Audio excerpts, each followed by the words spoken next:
კიდევ ერთხელ მოგესალმებით საღამო მშვიდობის თქვენ უყურებთ ახალ პარადიგმას TV4-ის ეთერში. მე მგონია მე სამყონი მიერებჭიქაშვილი ვარ. ეკრანზე მითითებულ მისამართზე შეგიძლიათ მარტივად მოგზავნოთ სოციალურ ქსელში, მაგალითად Facebook გვერდზე, YouTube გვერდზე და რა თქმა უნდა Telegram არხზე. ხოლო QR კოდის მეშვეობით მარტივად შეგიძლიათ მსოფლიოს ნებისმიერი კუთხიდან დაანათოთ თქვენი მოწყობილობა მობილური იქნება ეს თუ ის гаджеტი თუ ნებისმიერი საშუალება რითიც თვალყურს გვადევნათ ინტერნეტში და თქვენთვისაც ყურებადი და მოსასმენი გახდება ჩვენი დღევანდელი გადაცემა. დღეს სამშაბათია, რაც იმას ნიშნავს, რომ გენერალ-ლეიტენანტი ბატონი გურამ ნიკოლაიშვილი ყავს პირდაპირ ეთერში. ის არის სტუმარის და ჩემი თანაწამყვანიც.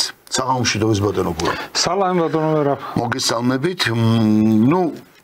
აქტუალური თემაა იმ რიგ საკითხებთან, რა თქმა უნდა, რაც ჩვენ ამ შემთხვევაში მხოლოდ შიდა საკითხად და შიდა პრობლემად არ გამოგვაქვს ეს საკითხი, თუმცა, მთლიან გლობალურ აი ამ პრობლემებთან დაკავშირებით, აქტუალური თემა რჩება და არის ტრამპის ადმინისტრაციის მიერ შეჩერებული USAID-ის დაფინანსება და ასევე NED-ის, დიდი ორგანიზაცია NED-იც და ჩვენი ვიცით რომ აი მარკ რუბიომ უბრალოდ განაცხადა რომ რა თქმა უნდა 100%-ით არ შეაჩერებენ, მაგრამ რაღაც ნაწილი, რომელი ნაწილიც მათთვის კეთილსინდისიერად ითვლებოდა და კითხვის ნიშნები არ არის, რა თქმა უნდა გაგრძელდება. თუმცა იმ თავარ ნაწილში, რაზეც არის საუბარი, USAID-ის გაჩერება, შეჩერება ფინანსური დახმარების, ამასთან დაკავშირებით თავი რომ დავანებოთ სულ ბატონო გურამ და ზოგადად მე მინახავს და მაყურებელს უთხრა რომ სულ რომ საქართველოს კონტექსტზე არ განვიხილოთ, სულ რომ ჩვენ თქვათ რომ ჩვენ ეს არ გვეხება, ჩვენთვის ეს პრობლემა არ იყო, საქართველოში კითხვები არ ყოფილა, ქართულ საზოგადოებას კითხვები არ გაუჩნდა ამასთან დაკავშირებით ან და მოწინააღმდეგეები არ მომხრეები, ზოგადად ტრამპის ადმინისტრაცია და პირადად ტრამპს ილონ მასკს ჰქონდა რიგი პრეტენზიები, რომ USAID ეს უზარმაზარი ორგანიზაცია და მისი ხელმძღვანელი ნოლანდი პირდაპირ ეწეოდა სხვა ქვეყნებში იმ სამუშაოს, რომელიც ფაქტიურად ყველა მათთვის და ამერიკის ახალი ადმინისტრაციისთვის მიუღებელია. ოღონდ რომ გადმოვიდეთ ახლა საქართველოს კონტექსტში, ჩვენ ძალიან კარგად ვიცით. ჩვენთვის ეს კითხვები დიდი ხანი არსებობს, ამ კითხვებზე პასუხები არ იყო, მაგრამ აი როგორც კი მიდგა საკითხი კანონზე, რომ გამჭვირვალობის შესახებ კანონი და ასევე რომ უნდა წარედგინა ნებისმიერ ორგანიზაციას, რომელიც უცხოეთიდან იღებდა დაფინანსებას, უნდა რეგისტრაცია მოეხდინა საჯარო რეესტრში და შემდეგ ყველაფერი ეჩვენებინა, აი სწორედ ამას მოყვა ის და გავიგეთ რომ სურვილი ამის ყველაზე დიდი არ ქონა, მაგრამ ჩვენს ბატონო გურამ არაერთხელ და პირადად თქვენ ჩვენს გადაცემებში შევხებივართ ამ თემას. თქვენ არაერთი სტატისტიკა შემოგთავაზეთ ჩვენ და მე ვარ მონაწილე ამ ცხრილის, რომელსაც ჩვენ აქ ვაკეთებდით ჩვენს ვიდეო მემონტაჟესთან ერთად და ეს ცხრილები სწორედ იყო განკუთვნილი იმაზე თუ რა ხარჯები როგორი ხარჯებოდა, რა თანხებზე იყო საუბარი და რა სახელები რა ერქვა, ერთის მხრივ ერქვა დემოკრატიის განვითარებისთვის. მე უფრო ალბათ სუბიექტური, ობიექტური რო იყო, თუმცა ვინმე განსაკუთრებით იმ მაყურებელმა, რომელმაც და ჩემმა მეგობრებმა, რომელმაც იციან, რომ მე მუშაობდი გარკვეული პერიოდი 2005-2006 წლებში USAID-ის ერთ-ერთ პროექტში, მსოფლიო სწავლებაში, მე მაინც მინდა ვთქვა, რომ და თქვენთანაც არაერთხელ მithkomს და ეს გაჟღერებული მაქვს, რომ დიახ, მე მუშაობდი World Learning-ში, მსოფლიო სწავლებაში და ვიცი, რომ კი ბატონო, კარგი საქმეების კეთდებოდა და უშუალოდ მეც ვიყავი ამის მონაწილე. რაც ეხებოდა სწავლებას, სკოლების, განათლების სისტემის შეიარაღებას და ეკიპმენტებს და ასე შემდეგ და ერთ-ერთი პროექტი იყო, სადაც ამერიკელი პროფესორები ჩამოდიოდნენ, რომელშიც მე ვიყავი უშუალოდ და რაზეა ლაპარაკი, მე სიმართლე უნდა ვთქვა, მაგრამ 2005-2006 წლიდან დაგროვილი 2024 წლამდე ჩვენ კი არა საქართველოს მაცხოვრებს, არამედ ევროკავშირის ლიდერებმა, ორბანის განცხადებები USAID-ის შავ საქმიანობაზე, ამერიკაში კონგრესმენების განცხადება, ყოფილი სენატორების განცხადება, ასევე განცხადება კენედი უმცროსის, რობერტ კენედი უმცროსის განცხადება, რომ ის პირდაპირ ადანაშაულებს და დღეს ჩვენ ვაჩვენეთ ეს ვიდეო, ჩემს ინტერაქტივში ვაჩვენეთ, რომ პირდაპირ ამბობს, რომ USAID თანამშრომლობდა რაღაც საფარქვეში იყო CIA-სთან და ისინი ეწეოდნენ ძერ გამოთხრა საქმიანობას სხვა ქვეყნებში. ასევე არ მინდა შევცდე ყოფილი ასევე მაღალჩინოსანი კონგრესმენი მარკ რუნი თუ არ ვცდები არ მინდა შევცდე მან პირდაპირ თქვა რომ 2014 წელს საკმაოდ დიდი თანხა გამოიყო სწორედ ამით რომ სწორედ უკრაინა იყო ამის მაგალითი და შემდეგ უკრაინა საქართველოში რომ მომხდარიყო ის რაც საბედნიერო ჩვენთან ვერ მოხდა თუმცა არა ვარ დაცულები ჩვენ ბოლომდე უნდა დავიცვათ ეს და რაც მოხდა უკრაინაში რაც ნახეთ ბატონო გურამ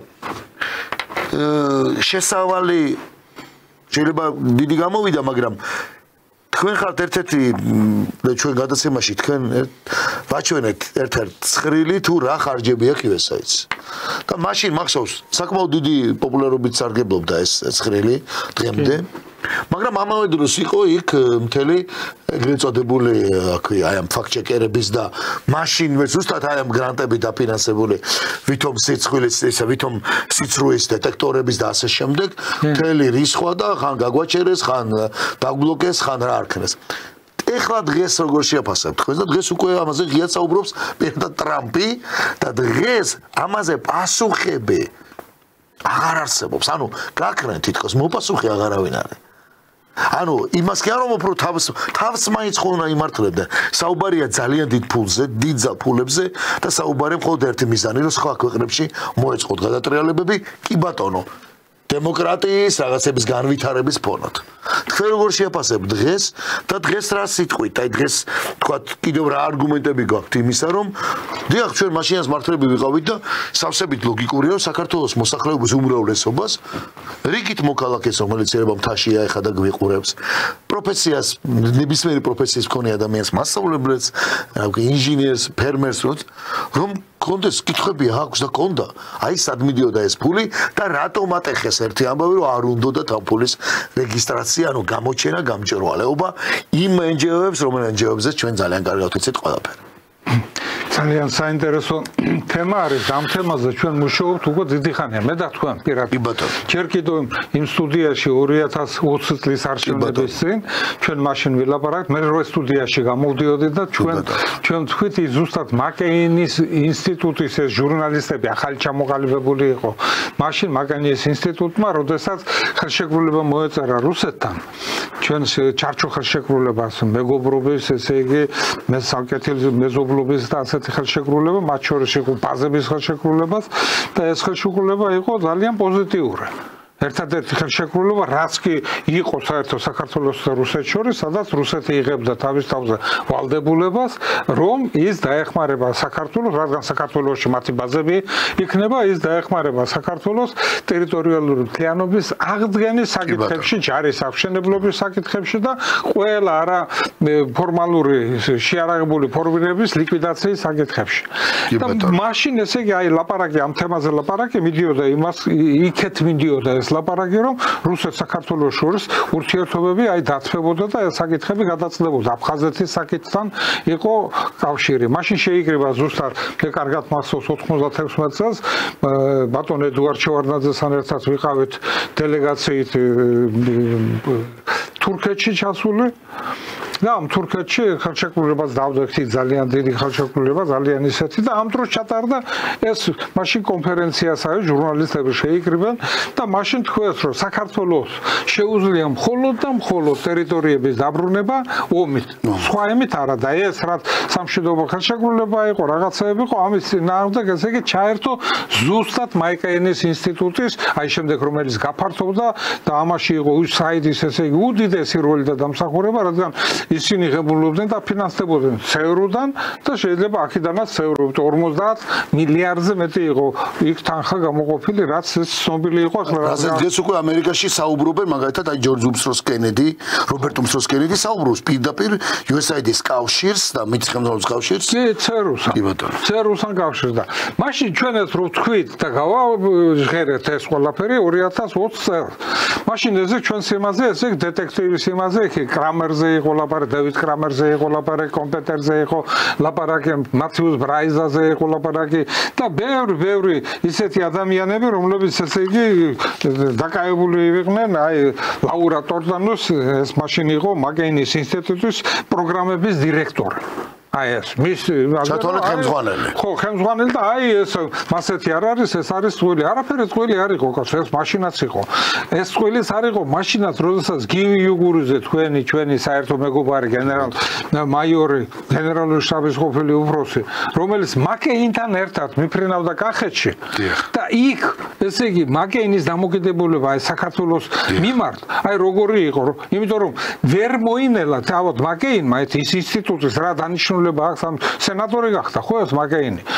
ჯარში მსახურობდა, მამა გენერალი ყავდა, თვითონ არ ვიცი თქვენ რო ჩავარდა იყო კაპიტანი მაშინ, როდესაც ნუ შეიძლება სხვა წოდება ხონდა რაღაცები შეიძლება მეშლება, მაგრამ ის მსახურობდა ზუსტად იმ გემზე, გემი რომელიც ესე იგი 60-იან წლებში ავიამზიდი, რომელსაც ცეცხლი გაუჩნდა უბრალოდ და არასწორად ჩამოკიდული იყო ზეც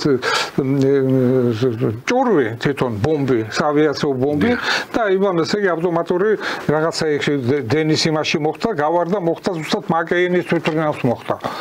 გემზე მაკეინი ამ დროს არ იყო, სადღაც სხვაგან იყო გასული, და მისი თვითონაც ზაც იყო, მასაც ჭურვები ჰქონდა და აფეთქდა ეს სხვა გემი, ეს ამ გემის რემონტი 134 ადამიანი დაიღუპა მაშინ, მაკეინი გადარჩა, მაგრამ 174 მილიონი დოლარი დაუჭდა ამ გემის რემონტი.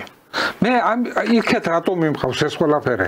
შემდეგ მაკეინმა როდესაც ფრენა დაიწყო და მისი ფანტომი იყო F-20, მისი თვითმფრინავი. ფრენის დროს ის რუსეთის იმან ჩამოაგდო, რა ქვია, სარაკეტო და 75 კომპლექსმა მაშინ ის ჩამოაგდო. იქ, რომელიც ვიეტნამის ომში იყო განლაგებული. და ეს რუსეთის მიმართ ისეთი ის ჰქონდა, როგორ გიუგურიძე მიყვება. როგორც გაიგო, რომ რუსეთის იგი თავმთავრები ჯარში მსახურობდა, ისე იგი უბრუნდა არ დამლაპარაკებია საერთოდ. ისეთი სიძულვილი და ის ხონდა და იქაც აი ახლა მისი ინსტიტუტის ხო წარმოგიდგენია რაც ჩამოყალიბებული ყოველთვის ამაზე იყო ორიენტირებული მაშინ 2008 ანტირუსული ეს კამპანია ფობია სულ ყველაფერი და აი საქართველოში რო ჩამოვიდა მე დღეს ვარ ქართველიო და რუსეთის ომში ჩავერწერებიო და მაშინ შაგაშვილმა მხარი დაუჭირა მაშინ ობამამ გაიმარჯვა 2008 წლის არჩევნების იმაში რა მხარი დაუჭირა ეს ყველაფერი მე გაგვიბრაზდა ჩვენ თვითონ მაკეინი რომას არ დაუჭირეს მაგრამ გახსოვთ ხო მაშინ იქ დაკარგული როცა ჩამოაგდეს ეს თვითმფრინავი იჯდა იქ ეს დუმაში რა ქვია დაპატიმრებული სადაც იყო ხო ციხეში და ის როგორი ციხე იყო იცით პოლკოვნიკებს რო აძლევდნენ ვიეტნამის პოლკოვნიკებს ხო ის საკვების და იმის ნორმის ისინი იმ ნორმაზე იყვნენ ეს ტყვეად ჩავარდნილი ეს ფრინავები და ისინი ამერიკის და რო ჩამოვიდნენ ისეთი საზღვრები დაწერეს მათზე ამ დროს ეს არაფერი არ იყო ასეთი ეს რუსეთის ტერიტორიაზე ხდება ხო ეს ხდება ვიეტნამში ვიეტნამში ჩამოაგდეს რუსების იმაზე ეს აბრალები და რუსები ესე იგი მაშინ თვითმფრინავებში თუ ვიეტნამელები არ დაფრინავდნენ ამ დროს ისინიც იყვნენ და ისინიც იყვნენ და ეს სიძულვილი აი ასეთი დარჩა რომ უნდა რომ მთელი მსოფლიო ებრძოდეს რუსეთს ებრძოდეს რუსეთს აღლების მეც რუსეთის დამცველი და ისინი კი არ ვარ მაგრამ ამაში რო გიდა შენ ჩარცო საქართველოს რომ მას ებრძოდეს იმიტომ რომ შენ ვერ იტანდა გაღიზიანებული ხარ და გახსოვს რომ რუსულმა სარაკეტო სისტემამ ჩამოგაგდო ვიეტნამის ომში ხო აი ეს ისინი ხონდა აი ასეთ იმაში ნუ შემდეგ ესე იგი მაგი გაამართლეს რაღაცა თქვა უნდა ბევრი მგეში და ისინი მას სენატორის გახდა მამა გენერალი ყავდა მაგრამ და აი აქედან გამომდინარე ის რო სენატორი გახდა როგორც კი შეხება შეუხდა 2007 წლის თქვენ გახსოვთ ხო მიუნხენის იმაზე პუტინი რო გამოდიოდა სამის წინ რო იზა და მის სიბრაზის ისინი გაებერა ესენი ყველაფერი იმის რომ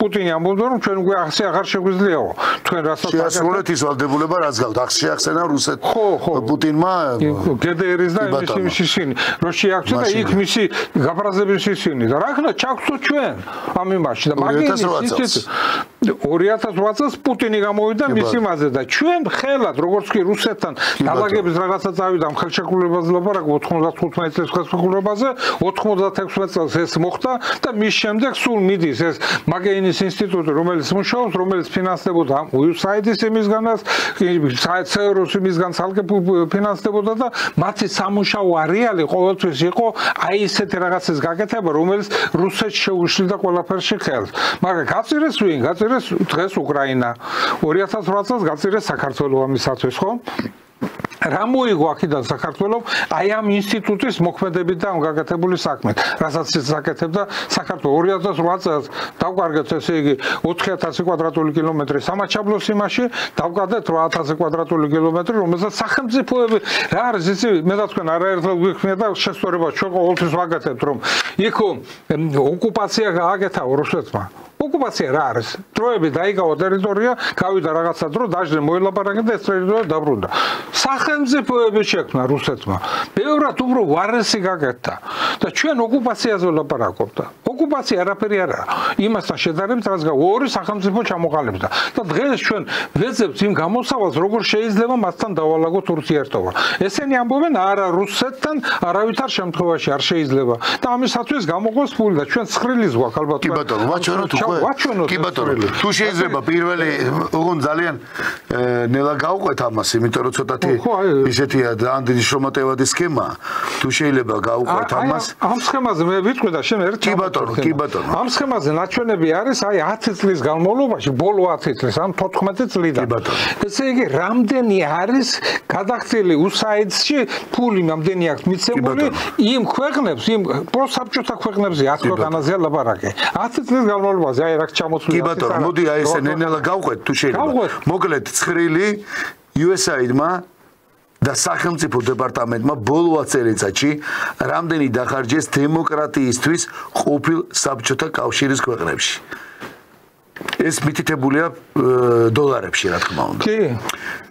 მოკლედ ჩვენ ორი ქვეყანა გვაინტერესებს, უკრაინა, საქართველო და უკრაინა. ხო, უკრაინას საქმე შარშან მიცემული ქონდა 288 მილიონი, 288 მილიონი მოკლედ და საქართველოს 36 მილიონი, კი ბატონო. დანარჩენი მოლდოვას აქვს 24 მილიონი და სომხეთი 22, 17 ბელარუს 11 მილიონი, ყირგიზეთი 8 მილიონი, უზბეკეთი, აი მოლდოვეთზე ცოტა ესე, ანუ მოლდოვეთში მაინც შევიდა ეს ფული? 24 მილიონი საბჭოთა ქვეყნებზეა ლაპარაკი. კი ბატონო. ქვეყნები არა, სხვაშიც არის. თან სოფლიოში არის ესე 50 მილიარდზე მეტი არის გახარჯული ამ საკითხებში. ტრამპი რაზეც გამოვიდა და განსაკუთრებით ელონ მასკმა, როდესაც გაშიჯა ეს ყველაფერი და იქ კომისია შეიყვანა კომისიის იმაზე და იქ რა ხდებაო, ეს არის ღალატიო. კი ბატონო. პირდაპირ ღალატი არის. ბოდიში ცოტათი თული სქემა იყო, მაგრამ ჩვენ ამას შემდეგ უფრო ხო, 24 წელი არის ძალიან საინტერესო, სადაც უკრაინას 288 მილიონი აქვს აღებული სწორედ და საქართველოს 34 მილიონამდე აქვს აღებული. აი ის რაც დღეს ხდება საქართველოში, აი ამ ფულით არის ყველაფერი დაფინანსებული. ბევრი სხვა ფულიც არის. ხო, ეს ახლა რაც არ ჩანს კიდე ის ალბათ. კი, როგორ არის? სხვადასხვა პროექტებიც ხო იყო, ნედთან და თქვენ ახლა ნედზე არ გვაქვს საუბარი, მაგრამ ნედთან დაკავშირებით ძალიან სერიოზულ თანხებზეა საუბარი, რაზეც ჩავა პაპუაშვილმაც ისაუბრა, თქვათ იგივე რამხელა დაფინანსებები ქონდა ნედისგანაც და ესეც ძალიან ისეთი. კი, ეს მე ჩვენ ლაპარაკობთ USAID რომელიც იმაზე არის ლაპარაკობდა, ნედის იმაზეც რაც რომ დავაგროვოთ ყველაფერი საქართველოში საერთო რაოდენობით 100 მილიონამდე არის შემოსული. 100 მილიონამდე თანხმდება ჩვენი ბიზნესმენები ანა იმიანა, რომლებიც ესე იგი მოხმარდა მარჩევნე აი ზუსტად აი ეს რაც ხდება დღეს საქართველოში და იმ ჯგუფების მასზე, რომლებიც მაგალითად არიან აქ იმპორტირებული სხვადასხვა ქვეყნიდან, მათ შორის უკრაინიდან, რომლებიც არიან, შეიძლება რუსებიც არიან აქ ისინი, რომელიც პუტინის სახელმწიფოებრიობის და მისი წინააღმდეგი არიან, თუნდაც უკრაინა-რუსეთის ომის. ამიტომ აი ეს დაფინანსება, რომელიც ყველა ქვეყნისთვის არის გამიზნული, რომ ყველა ქვეყანაში მოხდეს თავრობების ცვლილება. ჩვენ თან გვახსოვს ვარდების რევოლუცია, ხო გვახსოვს არა ყველაფერი. აი ესეთი იმის არანჟივი რევოლუცია აზიაში. აი ეს დაფინანსებებია. ანუ ყველა ქვეყანა, სადაც ისინი შედიან, ამ ქვეყნის იმაში ყოველთვის უნდათ რომ ყავდეს თავიანთი ხალხი. ამიტომაც არის ისინი აგზავნიან სასწავლებლად, უხდიან ამ გადასახადებს ამ სწავლის, არჩევენ სტუდენტებს, რომლებიც მიდიან საზღვარგარეთ, ისინი სწავლობენ ზუსტად ის, რომ ესენი აგენტები არიან მათი.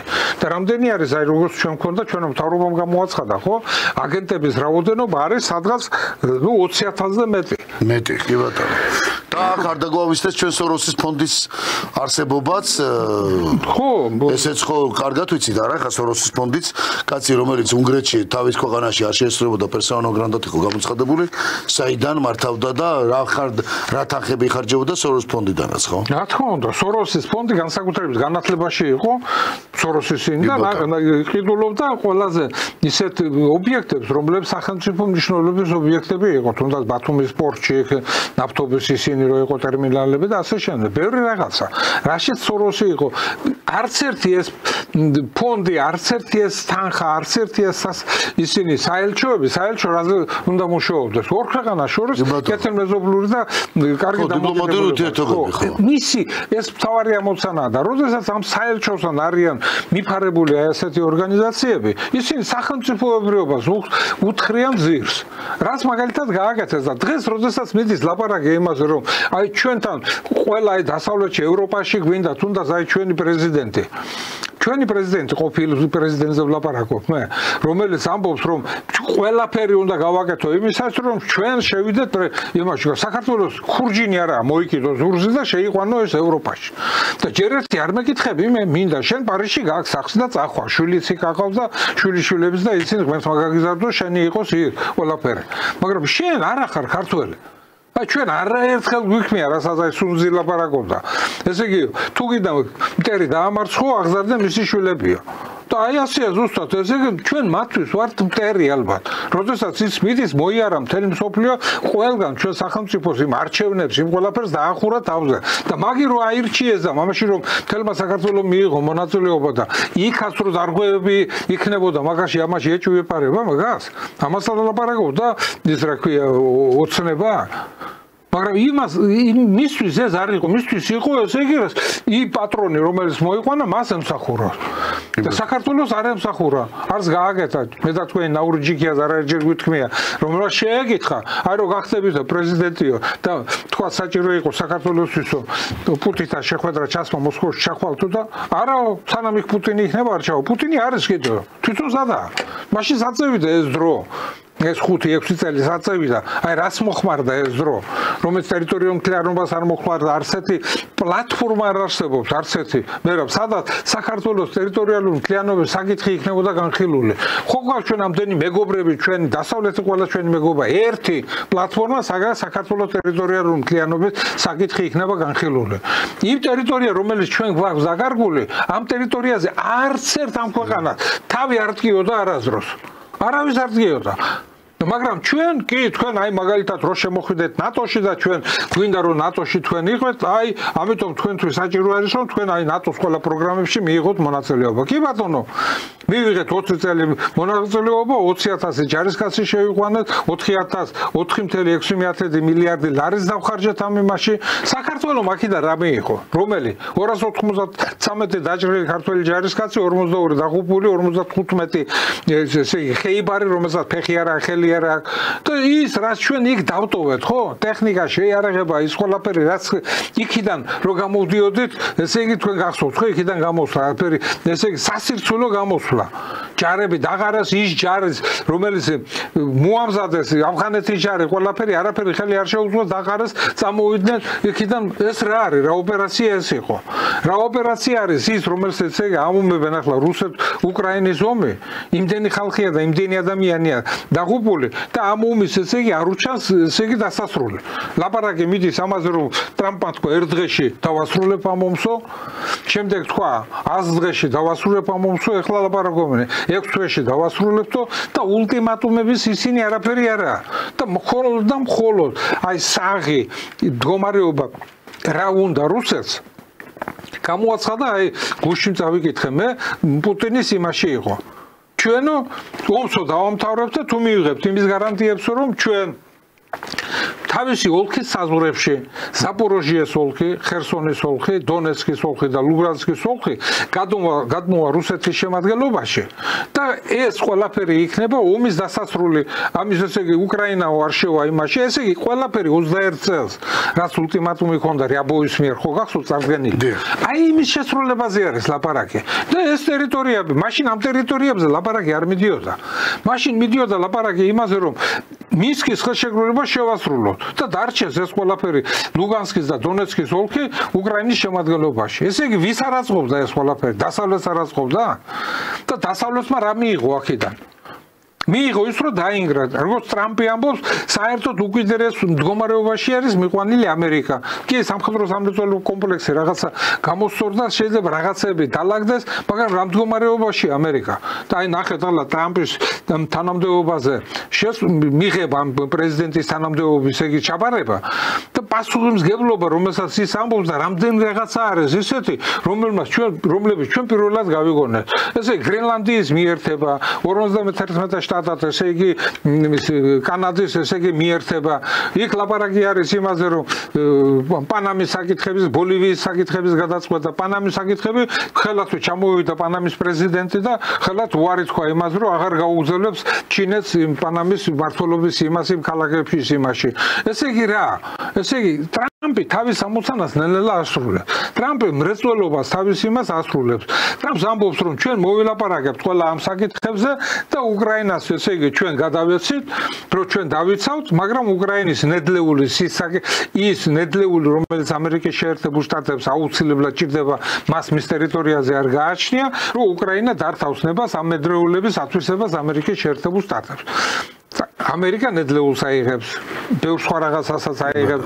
ავიღებს ალბათ იმას, რომ ვის დანიშნავს პრეზიდენტად, პრემიერად თუ რაღაცა, იმას აიღებს. ბევრ რაღაცას მიერთებს ისეთ რაღაცას, შეისყიდის, რომელიც ესე იგი მისი არ არის, მაგრამ მის ეკონომიკას და მას ამერიკას ჭირდება. აქვე თავს ალბათ პოლონეთი გამოყოფს ჩემი ტერიტორიაზე. რუმინეთი თავის იმას იზამს და ბევრი რაღაცა და აი ის უკრაინის ის რა დარჩება ამ სახელმწიფოდან. რა დარჩება? ლაპარაკი მიდიოდა იმაზე, რომ ევროპას დაესხმის თავს რუსეთი და რუსეთის იმაზე. გამოვიდა ახლა პუტინი იმაზე ლაპარაკობს. სისულელესო ყოველთვისო საზღვარი აქვსო. და ჩვენო არც გვაქვს ჩაფიქრებული და არც არაფერი ისეთი, რომ ევროპაში შევიდეთ. ჯერ ერთი ის რაოდენობა და მე და თქვენ ახლა უკვე სამხედრო ისინი ამდენი ხანია მიყვავს ჩვენ და უკვე გვესმის ძალათა თანაფარდობის იმაზე. ხო, თანაფარდობიდან გამომდინარე, შეუძლებელია რუსეთის ჯარი ეყოს ევროპის დაპყრობას. შეუძლებელია, არ არის ამდენი რაოდენობა. დღეს უკრაინის ფრონტზე უკრაინელები 800,000 არიან. მე ვლაპარაკობ ფრონტის ხაზზე ვინც არიან. და რუსეთის ფრონტის საბრძოლო მოქმედებებში ღებულობს მონაწილეობს იმათთან ერთად აეროდრომები, რომლებიც უკრაინის ტერიტორიის გარეთ არიან და სარაკეტო დარტყმები ისინი, რომელსაც კაპუსტინი არიდან ეს ასტრახანის ოლქი არის, იქიდან აწარმოებენ. ესენი ხო იქეთ არის, იმათთან ერთად არის 600,000. და არასდროს რუსეთის ჯარი თავისი რაოდენობით უკრაინის ჯარზე მეტი არ იყო. მაგრამ გააჩნია სიჭარბე სხვა რაღაცაში. ერთ-ერთი ასეთი სიჭარბე, რომელიც артиლერიაში, სარაკეტო ჯარებში, ავიაციაში თვითონ ზღვის აკვატორიის ძალებში, რომელიც მას გააჩნია, იმიტომ რომ იმას საერთოდ არ აქვს. და ამათ რაც ხავს, უბრალოდ ესენი ბრძოლას არიწვევიან, იმიტომ ოპერაცია არაა, საზღვაო ოპერაცია. და ის სარაკეტო დარტყმებს და იმას ახორციელებენ. და იქ ახლა სევასტოპოლში და მაშინ დააღანოს ეგ დრონები და იმით დაბომბებენ ზგენები, იმიტომ რომ ზგონების საბრძოლო მოქმედებაში არ ღებულობენ მონაწილეობას. მხოლოდ და მხოლოდ სარაკეტო დარტყმები, რაც ონიქსები და იმით რაც გააჩნიათ, იმას რა ქვია, ამ გემებს. მეტი არაფერი.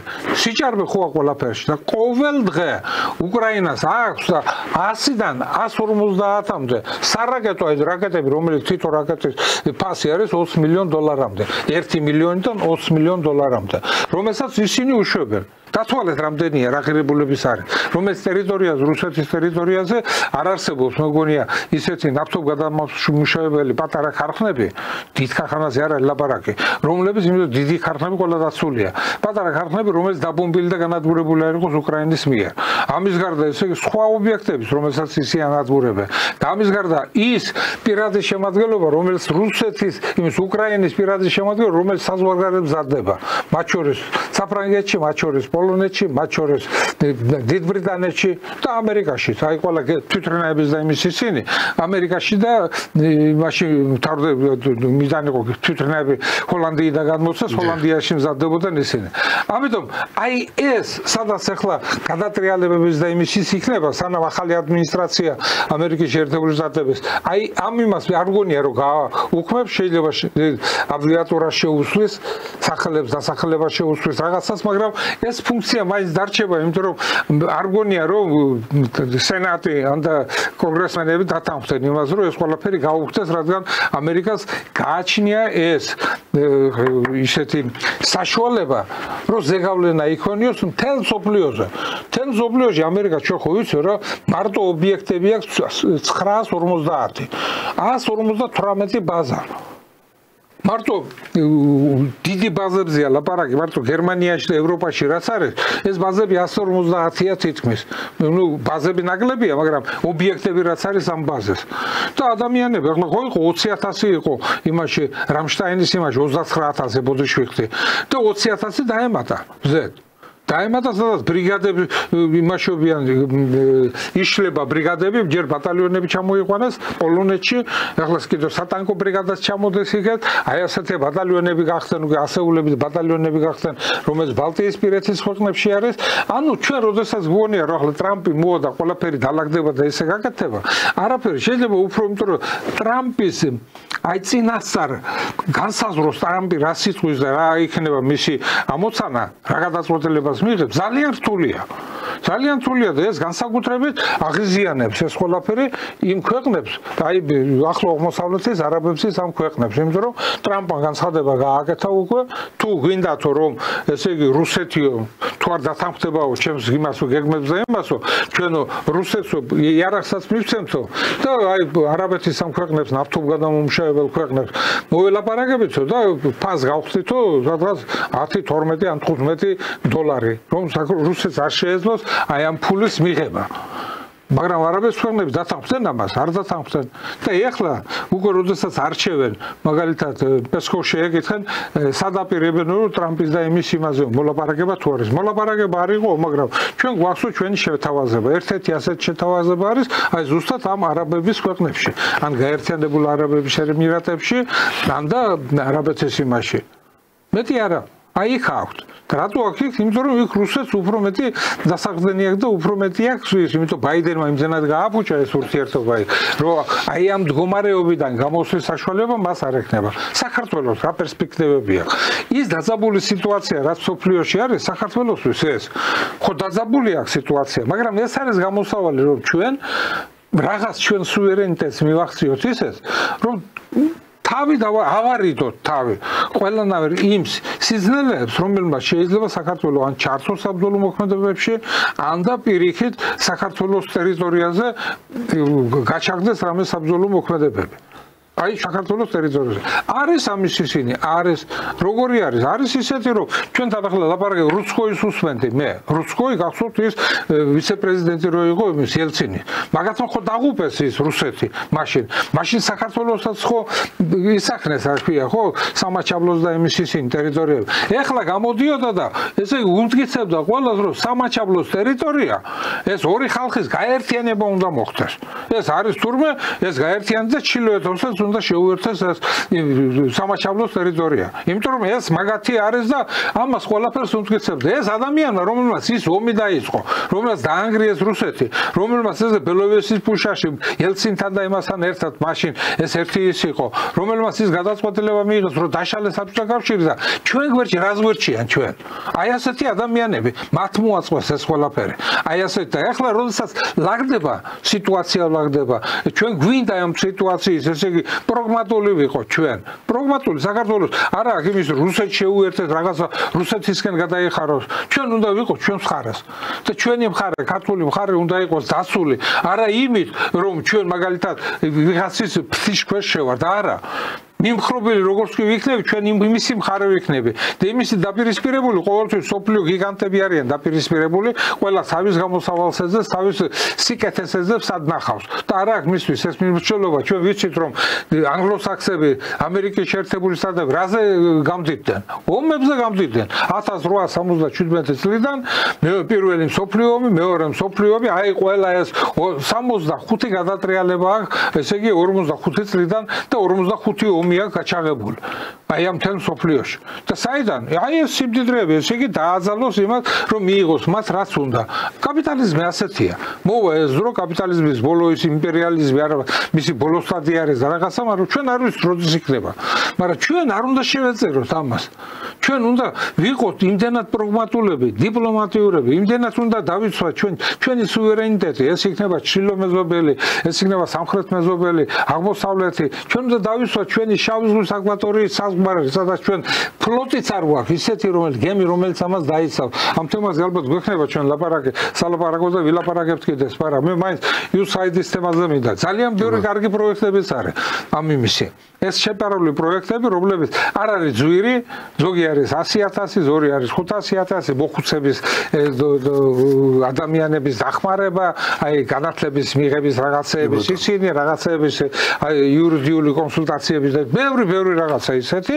მაგრამ ეს ყველა ერთად რო აგრებო არ გამოვა 3 და 5 მილიონი დოლარი არ გამოვა აი ეს ძეგლების სამაგიეროდ ხო მაგრამ სამაგიეროდ ის სადაც ისინი ამ ზიან ახალგაზრდობას რომელიც ეს ახალგაზრდობა ვერ გებულობს მას გადაუხადეს ფული წავიდნენ რაღაც იმაში მიიღეს მონაწილეობა მაგრამ დამიჟერეთ თქვენ რომ უამრავი ახალგაზრდობა რომლებიც არის იქ მისული მათ ფულს არ უხდიან მათაც აქ თავისი აზრი ამიტომ ჩვენ სწავლობასაც აი პრაგმატული უნდა იყვნენ იმ ახალგაზრდობასთანაც უნდა ქონდეს კავშირი ის რომელიც მტერი არის ის რომელიც დანაშაულს და რომელიც იბრძვის იმის რომ საქართველოს ძირი გამოუთხაროს, ოღონდ ისინი მოვიდნენ იმაში, ისინი აუცილებლად არის საჭირო, რომ ისინი მოშერებული უნდა იყვნენ ამ წრეს.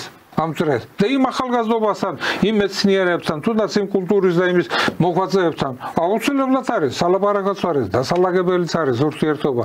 ეს გასაკეთებელი არის, იმიტომ აი ასეთ მდგომარეობაზე რომ მივიდა, ეს მე და თქვენი ბრალი არ არის. ეს კი თანაც არის ისეთი, ვინც მართავს, ხო? შენ გინდა თუ არ გინდა, ომს ჯარისკაცი კი არ აგებს ომს. ომს აგებს სარდალი. ის აგებს ომს, გენერალი აგებს ომს. რაც არ უნდა მოხდეს, შენ ვერ მოამზადე, ვერ არიდე, შენ თუ იცი რომ უნდა დამარცხდე, არიდე თავი ამ ომს. გაიყვანე რაღაცა გააკეთე, სხვა რაღაცები გადაწყვეტილება მიიღე. ამისათვის შენ გაქვს უფლება, ძალაუფლება, შენ გაქვს ტექნიკა, შეიარაღება და შენ გაქვს გადაწყვეტილების მიღების უფლება. და შენ როდესაც მეთაური ხარ და გადაწყვეტილებას ვერ იღებ, ვერ ალაგებ ამ სიტუაციას, შენ მაშინ მეთაური არ უნდა იყო. ის უნდა იყოს, რომელსაც ამის გაკეთება შეუძლია. იმიტომ რომ ამოცანა სჭირდება შესრულება. თუ ამოცანა ვერ სრულდება, შენ ისე უნდა გამონახო ის გზები, როგორ დაალაგო ეს, რომ იმ დრომდე მიიყვანო, სადაც შეგეძლება ამის შესრულება. აი ასეთი არის ის და აი ეს ორგანიზაციები, რომელიც საქართველოს წინააღმდეგ მუშაობენ, მთელი ერი უნდა დაჯგუფდეს და ამას წინააღმდეგ წავიდეს. ჩვენ ისეთი დახმარება არ გვჭირდება. არაფერში არ გვჭირდება ისეთი დახმარება, რომელიც საქართველოს ტერიტორიულ მთლიანობას, საქართველოს იდენტობას საქართველოს სუვერენიტეტს გამოუთხრის ძირს. ბატონო გურა, მარი ერთი მომენტი კიდე. რა თქმა უნდა, საქართველოს მოსახლეობისთვის ეს ჯობს გვიან ვიდრე არასდროს პრინციპი აქ მართლა გასახარებელია, თუმცა როდესაც საუბარი არის რომ ის კი არა საქართველოში როგორ და ხო ჩვენ ხო კარგად ვიცით რომელ არასამთავრობო ორგანიზაციებს და რომელ ოპოზიციურ პარტიებს ეხმარებოდნენ არა გუშინ მე გავოცდი მაგალითად პირველ არხზე ბორდის შეკრება იყო სამეურვეო საბჭოს ხდომა იყო ჩვენ ეს საინფორმაციოში ესე იგი არის ესეთი გადაცემა პირველ არხზე ერთ-ერთი ესეთი გადაცემა ქალბატონ ზაუტაშვილს რომ მიყავს მე მგონი თუ არ ვცდები რეალური სივრცე ქვია რომელსაც ესე იგი წარმოგიდგენიათ ხო რომ თურმე საზოგადო მაუწყებელზე რომ მუშაობ საზოგადო მაუწყებელზე რომ გაქვს შენი გადაცემა რომელსაც ამხელა დაფინანსება აქვს პირდაპირ ეუნებოდა ბატონი ვასილ მაღლაფერიძე რომ თქვენ პარალელურად ხო დაწერეთ პროექტზე ხო მოითხოვეთ დაფინანსება კი დაფინანსდით კი რამოდენიმე მილიონზე ხო არის საუბარი კი 100 მილიონზე მეტი ხო ანუ ხო წარმოგიდგენიათ გადაცემა რომელიც საზოგადო მაუწყებელზე გადის რომელსაც ისაც ხელფასები აქვს და სად გახარჯეთ რაში გახარჯეთ ეს ფულები და ნუ იქ დაიწყო მე თავის მართლებას მე რასო მე აქ ეხა მართავ მტყვანზე კი არ მაქვს საუბარი მაგრამ ჩვენ რას უყურებთ ხა დანარჩენი საზოგადოება პირველ არხზე საზოგადო მაუწყებელზე რომელსაც ისაც ამხელა დაფინანსება ჩვენი ფული დაფინანსებული იქ შიგნით დამოუკიდებლად ქალბატონის აუტაშვილი, რომელიც განწყობები ძალიან კარგად ვიცით, მისი ლიბერალური განწყობები და მისი ეს გადახრა, ასე ვთქვათ, ეგრეთ წოდებული ოპოზიციის მიმართ, თურმე პარალელურად კიდე მას, აფინანსებს რაღაცა რამშობა USAID თუ რაღაც ორგანიზაციიდან იღებს თანხას, რაში, რომ ისევ გვაკრიტიკოს, გვაგინოს და გულანძღოს ჩვენ. ხო ხდებით უმრავლესობის მიერ არჩეული თუნდაც ეს ხელისუფლება მოგწოს თუ არ მოგწოს ავირჩიეთ მე და თქვენ თუ არ ავირჩიეთ რა მნიშვნელობა როცა ამის ჩვენ ახლა ფაქტიურად და თქვენ სწორად ბრძანებთ ტრამპმა რა თქმა უნდა ტრამპი ვერც მოთხოვ რომ ხა მოდით საქართველოს პრეზიდენტი გახდიო იმას უამრავი რამაა გასაკეთებელი კიდე ბევრი რამ სხვანაირად მოხდება მაგრამ ფაქტია რომ თუნდაც მისმა პოზიტივს ის რომ მისმა განცხადებამ რომ მარტო საქართველოსზე კი არა სხვა ქვეყნებში USAID სხვანაირად ხარჯავდა ფულს და დიდი ინტერესები იყო ჩვენ ახლა თუ აქ ეს მომენტი თუ არ გამოვიყენეთ და თუ პრინციპულად არ გავჩეთ იმაზე რომ რაში ესე იგი დანარჩენი 80% მოსახლეობა მართალი ყოფილა შენ როცა გამოგაქ რაღაცა გრანტი რომელიღაცა მგლის ჯიშის გადარჩენაზე და ერთი შეხედვით ახლა რა არის ამაში ცუდი რაზე ლაპარაკი ბატონო გურამ ახლა მაგრამ აქ რომ შენ მოსახლეობა სოციალურად დაუცველი ყავს 300,000-ია მე მგონი საქართველოს სოციალურად დაუცველი აქ რომ შენ დასაქმებაც პრობლემა გაქვს აქ რომ შენ პატარა ქარხანას კი არა გახსენე აქ რომ შენ შიდა წარმოების აქ რომ შენ პროფესორ მასწავლებლის პრობლემა აქ რომ შენ განათლებაში ამხელა პრობლემები გაქვს და უყურებ და усმენ რომ თურმე ესენი ვითომ გლიჯიშის გამოყვანაში გლიჯიშები გამოიყვანეს ოპოზიციურად აგერ ახალგაზრდობა მოწამლეს და რაჯიშიც გამოიყვანეს სამწუხაროდ პროპაგანდით ხო ხედავთ მამაშვილის თაობა დააპირისპირეს მე რამდენად უკვე საქართველოში ამ დროს ხდება კითხვა ესე იგი თქვენ არაკეთებდით კეთილსინდისიერად იმას რაც გევალათ კიდეც ხო და ჩვენ თუ ამ მომენტს ახლა არ გამოვიყენებთ ჩვენში მე გულისხმობ როგორც ხელისუფლებას საზოგადოების სინაცისტო თუ ახლა ხელისუფლება ბოლომდე პრინციპულად კანონი მიღებულია გამჭვირვალობის თუ არ მოთხოვა თუ ყველა ახლა ეს სქემა გაიხსნება გაიშიფრება ხო შენ როცა ამერიკის ყოფილი კონგრესმენები გეუბნებიან უკვე რომ USAID თანამშრომლობდა CIA-თან USAID-ს ჰქონდა უზარმაზარი დაფინანსება მიზან მიმართულად ამერიკის იმის ამსხურებდა, რეპუტაციას ულახავდა სხვა ქვეყნებში, რა თქმა უნდა, თორე მე და თქვენ ამერიკელან, ევროპელ ხალხზე ან ლიტერატურაზე ან ისტორიაზე როდის ვართ გაბრაზებული, ან ვის ულახავს საქართველოში, გააჩერონ ერთი ადამიანი ქართველი, ვისაც პრობლემა პრეტენზია ჰქონდეს ევროპასთან დაკავშირებით მის მწერლებზე, კულტურაზე, ან რაიმეს ცოდნაზე, ან რაიმეს ნახვაზე. აქ საუბარია რომ მე როცა ჩემს სუვერენიტეტს ეხები და შენი ერევი რაც სუნძის და თქვენ ხშირად იმეორებთ სუნძის ეს პრინციპი რაც ჰქონდა ომის ხელოვნებაში რაც უწერია რომ გინდა დაამარცხო შენი მოწინააღმდეგე მტერი მაშინ გაზარდე მისი თაობა შენ შენებურად როგორც გინდა გარყვენი დააპირისპირე მამაშვილი და ხელისუფლება და იქ მოსახლეობა ზუსტად ეს პრინციპია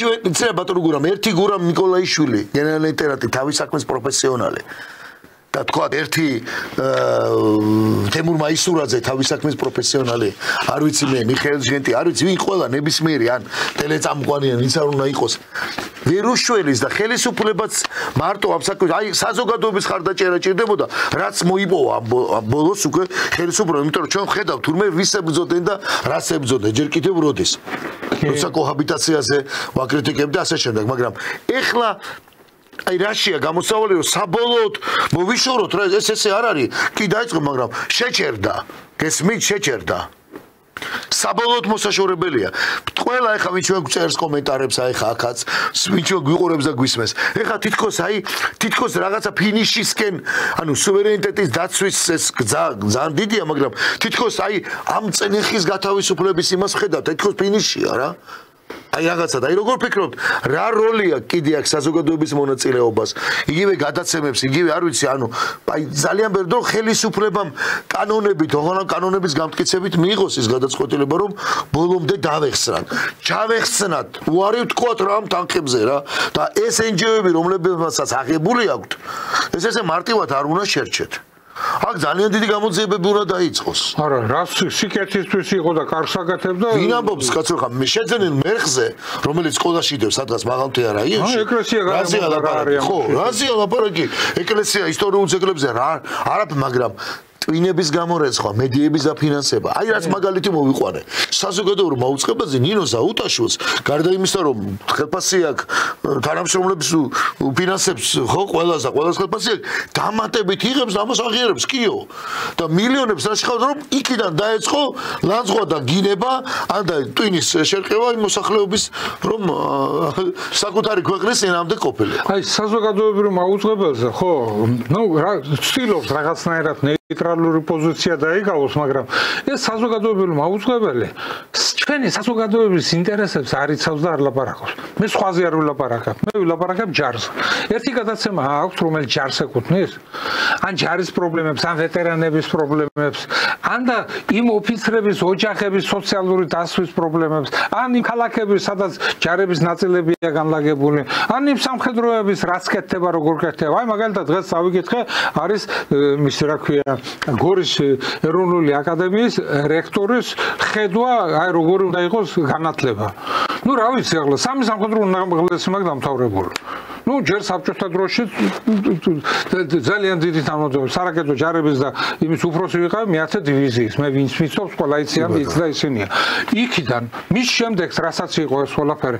ნუ ასეთი განათლების ის რომ აკადემია ჩვენი ასწავლის ანიჭებს ლეიტენანტის, რისი ლეიტენანტის წოდებას ანიჭებს, ესო ამერიკაში არის ასეთიო, შემდეგ მიდის ეს სადღაც კურსებზე, იმ კურსებზე ღებულობს პროფესიას, ანუ ხდება ან არტილერისტი, ან ტანკისტი, ან რაღაც ასეთი ისინი და შემდეგ, ნუ მე რას ვლაპარაკობ, იცი?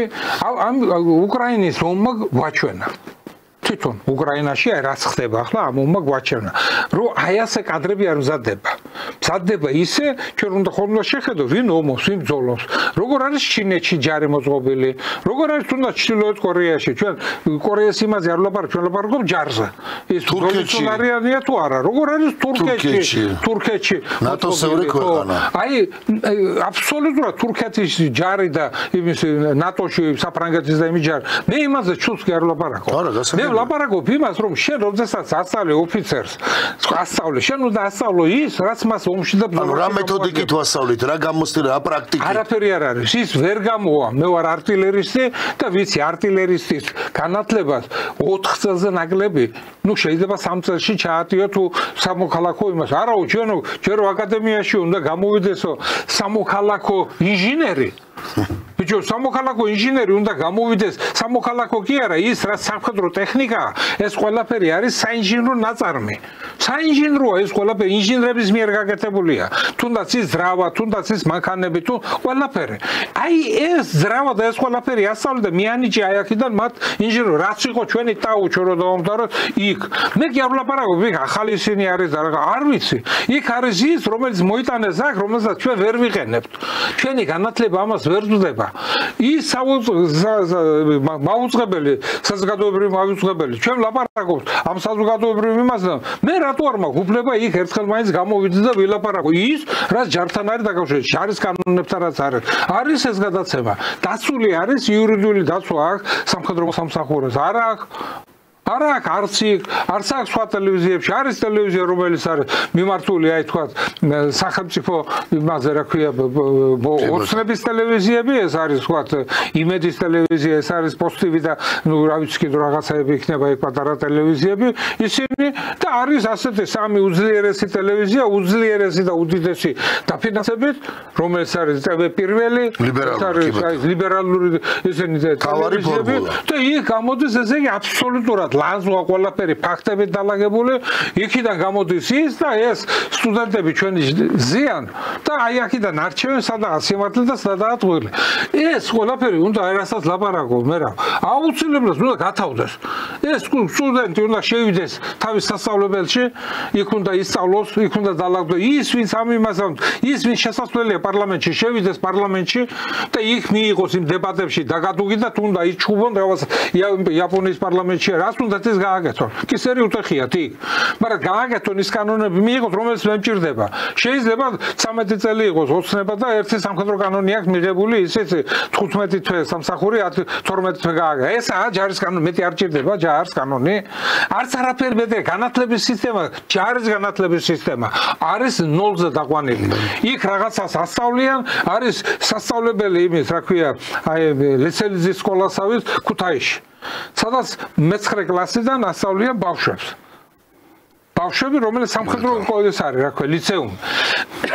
გამოდიან და იქიდან 90% ის ბავშვები, რომელიც თავდაცვის სამინისტროს ხარჯზე არის და მეტიც კიდო. საერთოდ იქ ჯარისკენ არც იყურებიან, ისე მიდიან იქიდან. მაშინ რისთვის ჭირდება ეს ლიცეუმი ჩვენ? ლიცეუმი რომელსაც ფორმას აჯმევს, საჭმელს ყველაფერს უკეთ არაჩვეულებრივ მაღალ დონეზეა და პროფესორ მასწავლებლები ვინც არიან იქ და მეთაურები ვინც არიან, მადლობის მეტი არაფერი არ გვეცმეთ. მაგრამ სად არის ეს პროპაგანდა, როცა ტელევიზიაში ერთ სამხედროს ვერ ნახავ. ერთი გადაცემა არ არის კვირაში 1 საათი, ერთი გადაცემა საზოგადოებრივმა აუწყებელმა რომ დაუთმოთ. რატომ არა? მე ბონდოს ვკითხე. არ გამოდიშო, არ უნდათო, არ ამტკიცებენო. ჩვენ სამი თვალყურო საბჭო ვარ და ვინც ამ პროგრამის დიმში, ეს ჩვენ არ გვეხება და ისინი, აი ასეთ დონეზე არის, რასაც თქვენ ლაპარაკობთ. ის უხდის ფულს, ის უხდის და რასაც უნდა სახელმწიფოს და იმის ხარჯზე. სხვა შორის დიახ ამ კადრებში ბატონი ბონდომძინაშვილი საკმაოდ აქტიურობს და ძალიან ობიექტურად და ისე მსჯელობს და მთელი გაწევ-გამოწევა იყო ამის, სიტყვიეს ვამბობ, მაგრამ აი ხო ხვდებით არა, ეხა აი წარმოგიდგენიათ ხო? თუმცა როდესაც ჩვენ საუბარი გვაქვს თუ სად იხარჯებოდა ეს ფულები და ამას როცა ჩვენ საუბრობთ ადრე გვეძახდნენ პირდაპირ თქვენ რუსეთ უმეებო თქვენ პუტინს როგორც უნდა ისე ლაპარაკობდა 2020 წელს როცა ჩვენ მე და ბატონმა გურამმა ერთ-ერთ გადაცემაში ამაზე ვისაუბრე და ეს ხრილი წარმოადგინეთ მთელი ამბავი ატყდა მაშინ ყველაფრიდან დაგბლოკეს დაიწყეს ჩვენი ასე ვთქვათ ჩაგვრა მოდი დაბულინგებას მაინც ქართულად ვიხმაროთ ესე თქვა ხან პუტინისტი ხან არ გვეძახეს და ამ დროს აგერ 24 წელია ეხა და დღეს სად ახართ ხმას რატო არიხებთ რატო იმას არ ეძახით აქვია ტაკერის შოუში რომ მივიდა კენედი რობერტ კენედი უმცროსი და რასაც ამბობს რატო იმ კონგრესმენს ყოფილ კონგრესმენს მაღალჩინოსანს ზე არ ამბობთ არაფერს რატო მათ არ ეუბნებით რა მოხდა ტრამპს რატო არ ეუბნებით დღეს არაფერს ტრამპს რატო არ ეუბნებით არაფერს ანუ აი ხო ხვდებით არაზე ლაპარაკი და ხა საქართველოს საზოგადოება ცხოვრობს ვინც გვისმენს გვიყურებს ჩვენ სხვა ტელევიზიებს სხვა არხებს სადაც შეძლებს დაგვარად ისმის მართალი სიტყვა ამ ხალხს რა გინდა თქვენ უთხრათ რომ ესე იგი ყველაფერს ასაც თქვენ ლაპარაკობთ უმცირესობა გავლენას ახდენდით წლების განმავლობაში უმრავლესობას აი ეს ლიბერალური უმცირესობა სრული სიბნელე მთელი ლიბერალური სპექტრი მანტიებში გამოწყობილი ეს მანტრიებში გამოწყობილები ხართ სინამდვილეში ბნელები საუბარი აქ არ არის სიბნელეზე რომ მაინც და მაინც ვიმემს არ გეგონოთ ნაკითხი განათლებულს არ ნიშნავს როგორც ეხლა ლევან ბერძენიშვილი განათლებული კაცი ვერ იქნება ვერასოდეს და საზოგადოების მოღვაწეს ვერ გახდება ვერასოდეს ნაკითხი კაცი შეიძლება არის მაგრამ განათლებულს არ ნიშნავს განათლებული არ არის და მით უმეტეს ის მოღვაწე ვერ გახდება და თქვენ თავად აი სწორედ აი ეს ხალხი უმცირესობა მთელი ამ წლების განმავლობაში გავლენას ახდენთ უმრავლესობაზე რიგით ჩვეულებრივ მოქალაქეებზე პროფესიებზე და ასე შემდეგ რითი თურმე 40 მილიონით 30 მილიონით 90 მილიონით ვიღაცა ორგანიზაციას 2 მილიონი და 3 მილიონი მგლიჯიშის გამოყვანაზე ფიქრობთ ეკოლოგია მწვანე უსაფრთხო გარემო და ასე შემდეგ და რას აკეთებდით სინამდვილეში როგორც კი კანონი მიიღეს ყველანი გამოვარდით გარეთ მე ხო ვიცი როგორი ხალხი გამოხედით გარეთ ერთმანეთს რო რკავდით კარგი რა მაგრამ გადიო სამსახურს კარგავთო აი ამაზეა საუბარი მეტი რა თქვა ბატონმა გურამ ნიკოლაიშვილმა 2020 წელს 2016 წელს 2022 წელს და აი ბოლოს რაზე თქვა გააჩერეს ჩვენი გადაცემა ანუ ვიდეოს და Facebook-ზეც სიცრუის შემსროლი ინფორმაციას ვაფცელებით თურმე ჩვენ და აი ამაზე ვლაპარაკობდით სწორედ აი ამაზე ვლაპარაკობდით რომ ეს გრანტები ეს ხარჯები ეს თანხები არ არის მიზანმიმართული სწორედ იმაზე და ამაზეა საუბარი ბატონ გურამს რაღაც 2 წუთი რჩება და მე მაინც მინდა უბრალოდ ესეთი ის არის მონწერილია ბატონ გურამს დღეს სტალინგრადის ახლანდელი ვოლგოგრადის გამარჯვების დღეაო ვილოცავთ მსოფლიოს ფაშიზმზე გამარჯვების დღეს. და უბრალოდ არ ვიცი, რამდენად მე არ ვიცი. რამდენად ეს არის უბრალოდ ერთ-ერთი მსმენელი და მაყურებელი ჩვენი ამას გილოცავთ. კი ბატონო და დავამთავროთ, არ ვიცი. ამასინათ იყო რამდენიმე დღეს წინ ლენინგრადის ხო 2 თებერვალი თუ არ ვცდები, კი ბატონო. ის იყო საერთოდ ეს უკვე 44-45 წლების აი ეს თებერვალი იწყება, კი ბატონო. იწყება აი უკვე ესეთი, როდესაც საბჭოთა ჯარი გადადიოდა და საბჭოთა ჯარის წვლილი, როდესაც ტრამპს გამოაცხადა, რომ ჩვენო საბჭოთა კავშირმა დაგვეხმარაო ფაშიზმის განადგურებაშია. და ამ დროს ფაშიზმის განადგურება ზუსტად ყველაზე მძიმე, მარტო ევროპის, გერმანიის კი არა, ევროპის 150 დივიზია. საფრანგეთის, ესპანეთის, იტალიის, რუმინეთის, ბულგარეთის და ის ქვეყნები ყველა არის ჩამოთვლილი, რომლის ნაწილები და ისინი იბრძოდნენ საბჭოთა კავშირის ტერიტორიაზე, საბჭოთა კავშირის წინააღმდეგ. ესენი მთელი ევროპა შეიკრიბა, მთელი სამრეწველო კომპლექსი შეიკრიბა და ის ამერიკის ბუშები და ისინი, რომელიც აფინანსებდნენ გერმანიას, ყველანაირად აფინანსებდნენ იმას კრუპის ხარხნებს აფინანსებდნენ ყველანაირად იმის მძიმე მრეწველობას. კი ბატონო, გიტლერი ორჯერ ჟურნალ ტაიმსის ყდაზეც იყო, რომ იცოდეთ, გიტლერი ორჯერ მუსოლინიც ხოთა შორის ჟურნალ ტაიმსის ყდაზეც იყვნენ მოქცეულები და შემდეგ უკვე საბჭოთა კავშირმა საიდან დაიწყო ფეხზე დგომა და ყველაფერსო თავი დავანებოთ. ეს იყო სამამულო ომი, მეორე მსოფლიო სამამულო ომი, სადაც აი ამდენი ქართველია დაღუპული, საქართველოს მოქალაქეა დაღუპული და კი ბატონო გაწეული არის ჯარში და 320 საქართველოს 20,000-ში დაღუპული. ეს გაწეულებიდან ნახევარი რო დაღუპულია, ყველაზე მეტია ჩვენი. კი ბატონო, ყველაზე მეტია ჩვენი. მოკლედ, ჩვენ ვიდრე გადაცემას დავამთავრებთ, აი USAID-ზე ვლაპარაკობდი და უბრალოდ ძალიან ახალი ვიდეოა. მინდა ამ ვიდეოთი დავამთავროთ. აი ბატონი გურამი ლაპარაკობდა ხარჯებზე თუ სად იხარჯება და ნუ კარგი ჩვენ თქვათ კიდე რაღაცებს ვერ ხვდებით და შეიძლება ვიღაცამ თქვას რომ მოიცათ რა ასე არა საქმე.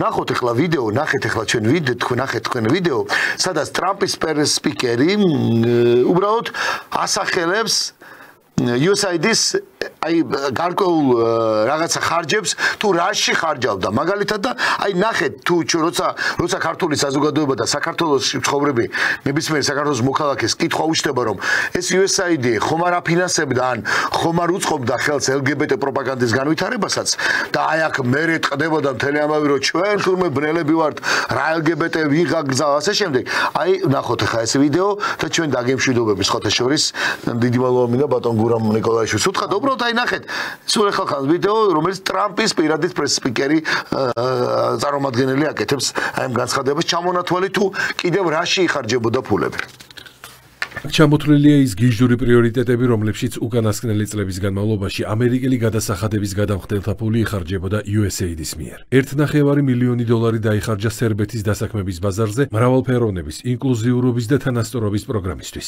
70,000 დოლარი დაიხარჯა ირლანდიაში მრავალფეროვნების, ინკლუზიურობის და თანასწორობის ფარგლებში მიუზიკლის გადაღებისთვის. 47,000 დოლარი იქნა გამოყოფილი ტრანსგენდერი ოპერის მომღერლებისთვის კოლუმბიაში. 32,000 დოლარი დაიხარჯა პერუში კომიქსების წიგნის დაბეჭდვისთვის. სადაც ტრანსგენდერი პერსონაჟები არიან აღწერილნი. არ ვიცი თქვენ რას ფიქრობთ, მაგრამ მე როგორც ამერიკელი გადასახადების გადამხდელი ვამბობ, რომ არ მსურს ჩემი დოლარები ამ ნაგავში იხარჯებოდეს. დარწმუნებული ვარ, ამერიკელი ხალხიც ჩემნაირად ფიქრობს და სწორედ ამიტომ დაავალა პრეზიდენტმა ტრამპმა ილონ მასკს გაანადგუროს ყველა თაღლითური თუ ფულის ფლანგვის ორგანო ჩვენი მთავრობიდან. დიდი მადლობა.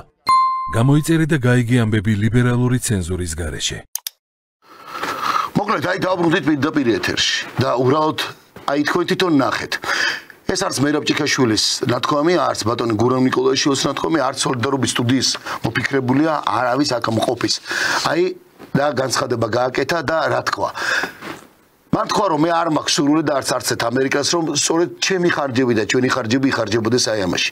არც მე ერთ რიგით მოქალაქეს მერაბ ჭიქაშვილს ჩემი ქვეყნის არანაირი სურვილი არ მაქვს რომ სწორედ აი ის ვითომ დემოკრატიის განვითარებისთვის წამოსული თანხები იხარჯებოდეს ჩემი ტრადიციების, ჩემი სუვერენიტეტის, ჩემი იდენტობის და ერთმანეთში დაპირისპირების შუღლის გაღვივებისთვის. ბატონო გურამ, დიდი მადლობა თემანდელი გადაცემის მონაწილეობისთვის. მადლობთ. გემშვიდობებით, კარგად ზანდებოდეთ, ნახვამდის. კარგად ზანდებოდეთ.